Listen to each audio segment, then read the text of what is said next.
ஐயோ பெருமாளே, எக்ஸாம் வர வந்துச்சு, ஒண்ணுமே வேற படிக்கல, ஃபெயில் ஆன மான போயிடும்.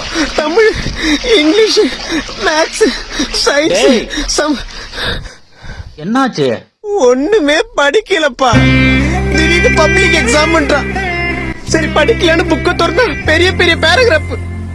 வீட்லயே உட்காந்து உங்களுக்கு பேர குழந்தைய பெத்து தருவனே தவிர பேராகிராஃப் எல்லாம் படிக்க தெரியாதுப்பா.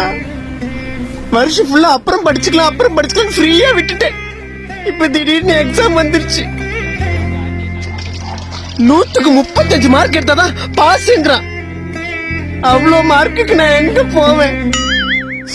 ஐயோ பெருமாளே, எந்த வாத்தியாருக்கும் இருக்குமில்ல, எந்த கல்வித்துறை அமைச்சருக்கும் பரிதாபம் இல்ல, எந்த எஜுகேஷன் சிஸ்டத்துக்கும் எங்க கஷ்டம் புரியல. அப்பா அடிக்க வராதீங்கப்பா, வேட்டி ஒதுக்கு போட்டு உள்ள செட்டி வர போடல. சிஎம் கொரோனா நாள் பாஸ் பண்ணிட்டா நல்லா இருக்கும்.